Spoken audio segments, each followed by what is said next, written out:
Hello everyone, welcome back to my channel.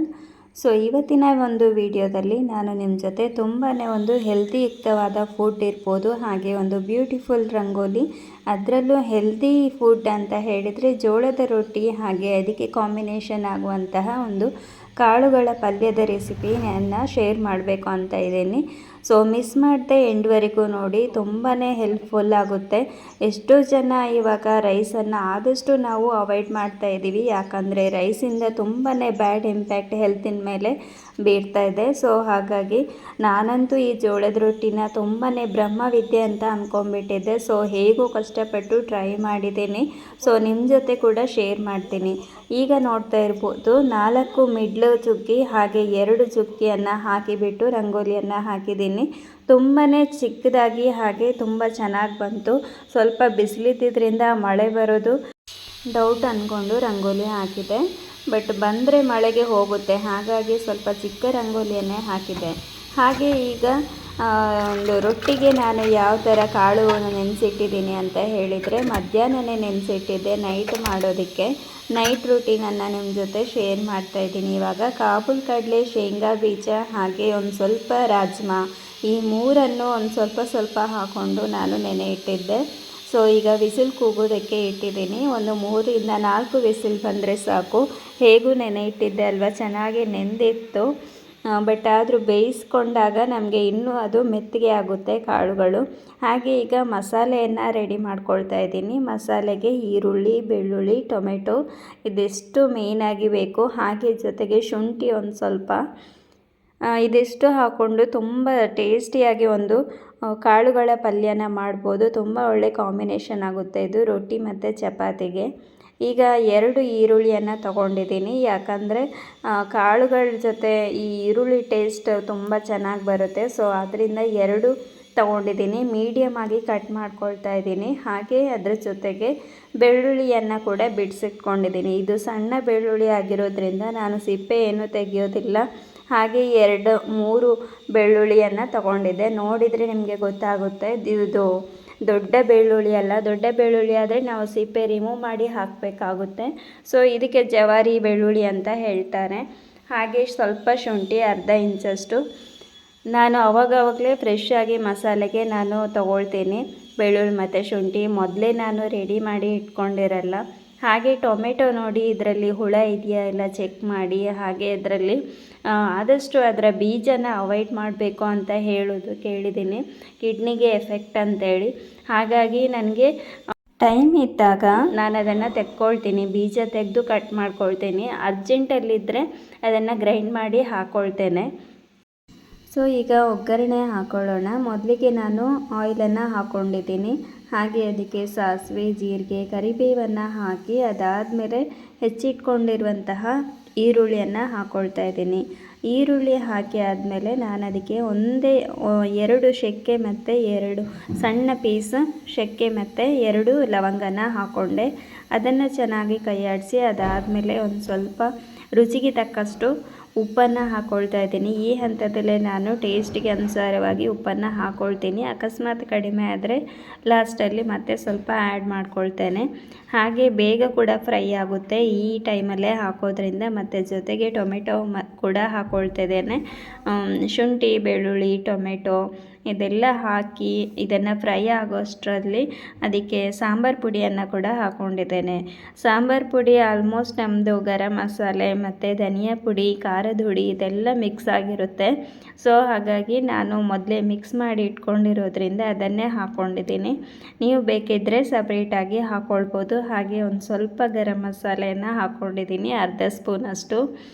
ನಿಮ್ಮಲ್ಲಿ sambar powder ಇದ್ದರೆ ಅದನ್ನು ಹಾಕ್ಕೊಳ್ಬೋದು. ಹಾಗೆ ಈಗ ಬೇಯಿಸಿಟ್ಕೊಂಡಿರುವಂತಹ ಕಾಬೂಲ್ ಕಡಲೆ, ಹಾಗೆ ಶೇಂಗಾ ಬೀಜ ಮತ್ತು ರಾಜ್ಮಾನ ಹಾಕ್ಕೊಂಡು ಚೆನ್ನಾಗಿ ಬೇಯೋದಕ್ಕೆ ಬಿಡ್ತೀನಿ.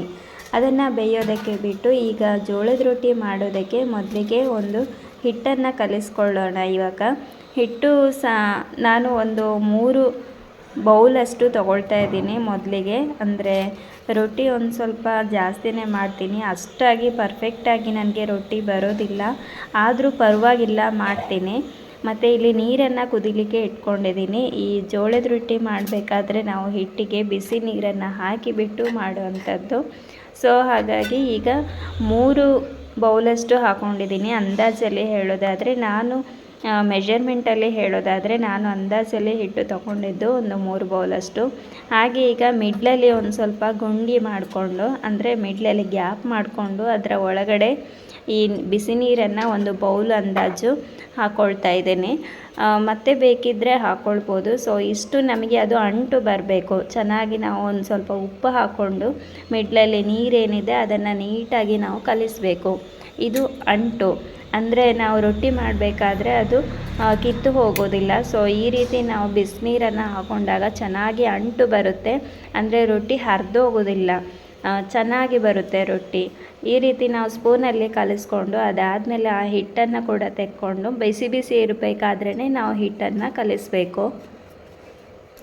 ಬಿಸಿ ಬಿಸಿ ಇರಬೇಕಾದ್ರೇ ಹಿಟ್ಟು ಕಲಿಸ್ಕೊಳ್ಬೇಕಾಗುತ್ತೆ. ಹಾಗೆ ನೋಡಿಕೊಂಡು ಆದಷ್ಟು ಕೈಗೆ ಬಿಸಿ ಹತ್ತಾ ಇರುತ್ತೆ, ಆದರೂ ಕೂಡ ನಾವು ಹಿಟ್ಟು ಮೇಲೆ ಹಾಕ್ಕೊಂಡು ಅದನ್ನು ಚೆನ್ನಾಗಿ ಮಿಕ್ಸ್ ಮಾಡ್ಕೊಳ್ಬೇಕಾಗುತ್ತೆ. ಅಂಟೇನಿದೆ ಅದನ್ನು ನೀಟಾಗಿ ಎಲ್ಲ ಹಿಟ್ಟಿಗೂ ಹೊಂದೋ ಥರ ಈಕ್ವಲ್ ಆಗಿ ನಾವು ಮಿಕ್ಸ್ ಮಾಡಿಕೊಂಡು ಅದಾದಮೇಲೆ ಒಂದು ಸ್ವಲ್ಪ ತಣ್ಣೀರನ್ನು ಹಾಕ್ಕೊಂಡು ಕಲಿಸ್ಕೊಂಡ್ರೆ ಆಯಿತು. ಹಿಟ್ಟು ಆದಷ್ಟು ನಾವು ಪ್ರೆಸ್ ಮಾಡಿ ಕಲಿಸ್ಕೊಳ್ಬೇಕಾಗುತ್ತೆ. ಫಸ್ಟಿಗೆ ಸ್ವಲ್ಪ ಉಂಡೆ ಥರ ಮಾಡಿ ಇಟ್ಕೊಂಡು ಅದಾದಮೇಲೆ ಲಾಸ್ಟಿಗೆ ನಾವು ಒಟ್ಟಿಗೆ ತಗೊಂಡು ಹಿಟ್ಟನ್ನು ಪ್ರೆಸ್ ಮಾಡಿ ನಾವು ಕಲಿಸ್ಕೊಂಡ್ರೆ ಹಿಟ್ಟು ಸ್ಮೂತಾಗಿ ಚೆನ್ನಾಗಿ ಬರುತ್ತೆ. ಮತ್ತು ಹಾಗೆ ಹಿಟ್ಟು ತುಂಬ ಗಟ್ಟಿ ಆದಷ್ಟು ಒಳ್ಳೆಯದು, ತುಂಬ ಗಟ್ಟಿಯಲ್ಲ, ಮೀಡಿಯಮ್ ಆಗಿ ಮತ್ತು ತೆಳು ಆಗಬಾರ್ದು ಹಿಟ್ಟು. ಜಾಸ್ತಿ ತೆಳು ಆದರೆ ನಾನಿಲ್ಲಿ ತಟ್ಟಿ ಮಾಡೋದ್ರಿಂದ ಒಂದು ಸ್ವಲ್ಪ ಗಟ್ಟಿಯಾಗಿ ನಾದ್ಕೊಳ್ತಾ ಇದ್ದೀನಿ. ತೆಳುವಾಗಿ ನಾದಿದರೆ ಏನಾಗುತ್ತೆ, ನಾವು ತಟ್ಟಬೇಕಾದ್ರೆ ಹಿಟ್ಟು ರೊಟ್ಟಿ ಹರಿದೋಗುತ್ತೆ. ಸೊ ಇವಾಗ ಆಲ್ಮೋಸ್ಟ್ ಎಲ್ಲ ಮಿಕ್ಸ್ ಮಾಡಿ ಆಗಿದೆ. ನೀಟಾಗಿ ಪ್ರೆಸ್ ಮಾಡ್ತಾ ಇದ್ದೀನಿ. ನಮ್ಮ ಅಂಗೈಯಲ್ಲಿ ನೀಟಾಗಿ ಪ್ರೆಸ್ ಮಾಡಬೇಕು. ನಾವು ಆದಷ್ಟು ಪ್ರೆಸ್ ಮಾಡಿ ನಾದ್ಕೊಳ್ತಾ ಹೋಗಬೇಕು. ತುಂಬ ಚೆನ್ನಾಗಿ ಹಿಟ್ಟು ಕಲಿಸ್ಕೊಳ್ಬೋದು ಈ ಥರ ಮಾಡಿಕೊಂಡು. ಹೀಗೆ ತುಂಬ ಈಸಿಯಾಗಿ ಹಿಟ್ಟನ್ನು ಕಲಿಸ್ಕೊಳ್ಬೋದು. ಸೊ 2 ಪಾರ್ಟ್ ಮಾಡಿ ಇಟ್ಟರೆ ನಿಮಗೆ ಸ್ಟಾರ್ಟಿಂಗಲ್ಲಿ ಒಂದು ಸ್ವಲ್ಪ ಹಿಟ್ಟು, ಒಂದು ಬಟ್ಲಷ್ಟು ಅಷ್ಟೇ, ಒಂದು ಬೌಲಷ್ಟು ತೊಗೊಂಡು ಹಿಟ್ಟು ಕಲಸಿ ಅದರಿಂದಲೇ ಮಾಡಿ ನೋಡಿದರೆ ಗೊತ್ತಾಗುತ್ತೆ. ಸೊ ಯಾಕೆ ಮಾಡಬಾರ್ದು ಅಲ್ವಾ? ಈಗೆಲ್ಲ ಆದಷ್ಟು ನಾವು ರೈಸನ್ನು ಅವಾಯ್ಡ್ ಮಾಡ್ತಾ ಇದ್ದೀವಿ. ಅಂದರೆ ಇವಾಗ ಫ್ಯಾಟ್ ಬರೋದಾಗಿರ್ಬೋದು ಮತ್ತು ಶುಗರ್ ಬರೋದಾಗಿರ್ಬೋದು ತುಂಬಾ ಈ ರೈಸಿಂದ ಬರುತ್ತೆ ಅಂತ ಹೇಳ್ತಾರಲ್ವ. ಹಾಗಾಗಿ ಆದಷ್ಟು ನಾವು ಹೆಲ್ದಿ ಫುಡ್, ಅದರ ಜೊತೆಗೆ ಈ ಥರ ಮಿಲೆಟ್ಸ್ ಇರ್ಬೋದು, ಹಾಗೆ ಇವಾಗ ಸಿರಿಧಾನ್ಯ ಇರ್ಬೋದು. ಸಿರಿಧಾನ್ಯಗಳಲ್ಲಿ ಈ ರೊಟ್ಟಿಯನ್ನು ಯೂಸ್ ಮಾಡೋದ್ರಿಂದ ಹೆಲ್ತಿಗೆ ತುಂಬಾ ಬೆನಿಫಿಟ್ ಇದೆ. ಔಟ್ ಆಫ್ ಕಂಟ್ರಿಯಲ್ಲೂ ಕೂಡ ಟ್ರೈ ಮಾಡ್ತಾ ಇದ್ದಾರೆ. ಸೊ ನಾವು ಇಂಡಿಯಾದವರಾಗಿ ನಾವು ಯಾಕೆ ಬಿಡಬೇಕು ಅಲ್ವಾ? ನಾವು ಕೂಡ ಆದಷ್ಟು ಇದನ್ನು ಇನ್ಕ್ಲೂಡ್ ಮಾಡ್ತಾ ಹೋದರೆ ನಮ್ಮ ಹೆಲ್ತ್ ಬೆನಿಫಿಟ್ ಕೂಡ ತುಂಬ ಚೆನ್ನಾಗಿರುತ್ತೆ. ಸೊ ಹಾಗಾಗಿ ನಾನು ಆದಷ್ಟು ಟ್ರೈ ಮಾಡಿ ಕಲೀಲೇಬೇಕು ಅಂತ ತುಂಬ ಕಷ್ಟಪಟ್ಟು ನಾನು ಟ್ರೈ ಮಾಡಿದೆ. ಮೊದಲು ಸ್ವಲ್ಪನೇ ಮಾಡ್ತಿದ್ದೆ, ಮತ್ತು ಇವಾಗ ಒಂದು ಅಂದಾಜು ಮಾಡ್ತೀನಿ, ಒಂದು 10-12 ರೊಟ್ಟಿ ಮಾಡ್ತೀನಿ ನಾನು.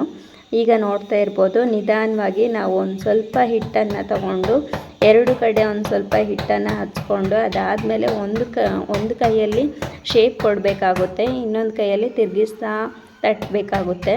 ತುಂಬ ಈಸಿ. ಇನ್ನೇನು ಒಂದು ಸ್ವಲ್ಪ ದೊಡ್ಡದಾಗಿ ಶೇಪ್ ಆಯಿತು, ಮೀಡಿಯಮ್ ಸೈಜ್ ಆಯಿತು ಅಂದಮೇಲೆ 2 ಕೈಯಲ್ಲಿ ತಟ್ಕೊಳ್ಬೋದು.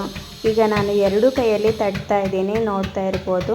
ಒಂದು ಕೈಯಲ್ಲಿ ಜಾರಿಸ್ತಾ ಇದ್ದೀನಿ, ಇನ್ನೊಂದು ಕೈಯಲ್ಲಿ ತಟ್ತಾ ಇದ್ದೀನಿ. ಒಂದು ಕೈಯಲ್ಲಿ ಜಾರಿಸೋದು, ಇನ್ನೊಂದು ಕೈಯಲ್ಲಿ ತಟ್ಟೋದು. ಹಾಗೆ 2 ಕೈಯಲ್ಲಿ ನಾವು ಮಾಡ್ತಾಯಿದ್ರೆ ನಮಗೆ ಬ್ಯಾಲೆನ್ಸ್ ಇರುತ್ತೆ.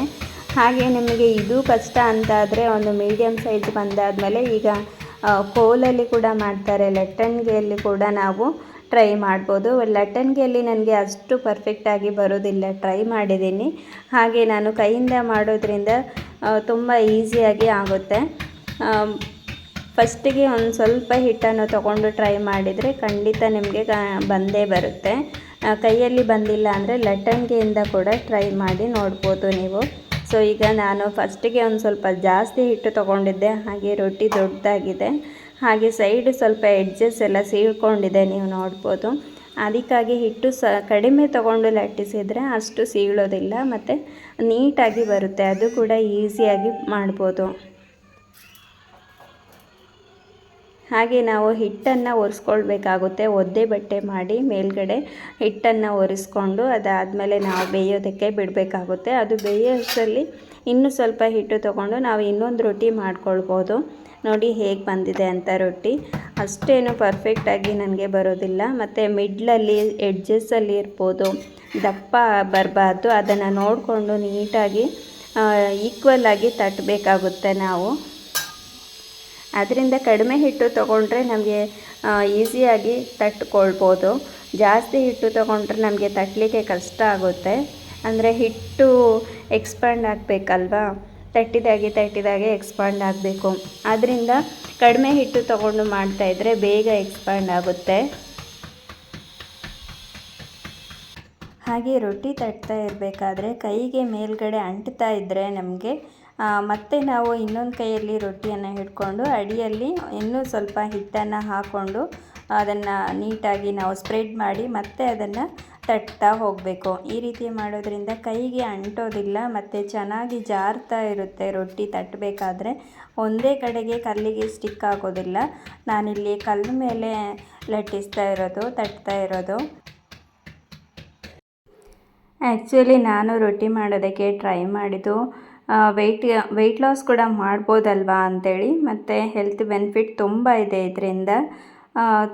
ಏನು ಗ್ಯಾಸ್ ಸ್ಟವಲ್ಲಿ ಏನೂ ಬರೋದಿಲ್ಲ, ಮತ್ತು ತುಂಬ ಕಷ್ಟ ಅಂತ ಅಂದ್ಕೊಂಡ್ಬಿಟ್ಟಿದ್ದೆ ಮೊದಲು. ಅಮ್ಮ ಒಂದೆರಡು ರೊಟ್ಟಿ ಮಾಡು ಬಾ ಅಮ್ಮ ಅಂತ ಕರೆದ್ರೆ, ನನಗಾಗಲ್ಲಮ್ಮ, ಅಷ್ಟೊತ್ತು ಯಾರು ನಿಂತ್ಕೊಂಡು ಬಡಿತಾರೆ, ನನಗಾಗಲ್ಲ, ಬಡ್ದು ಮಾಡೋಕ್ಕೆ ಬರಲ್ಲ ಅಂತ ಹೇಳ್ತಿದ್ದೆ.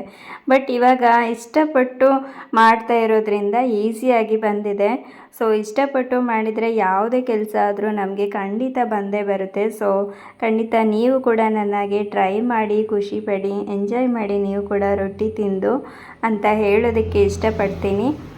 ಯಾರೆಲ್ಲ ಕಷ್ಟ ಅಂತ ಅಂದ್ಕೊಂಡ್ರೆ ಯಾವುದೂ ಆಗಲ್ಲ. ಸೊ ಇಷ್ಟಪಟ್ಟು ಮಾಡಿ ಅಂತ ಹೇಳೋದಕ್ಕೆ ಇಷ್ಟಪಡ್ತೀನಿ.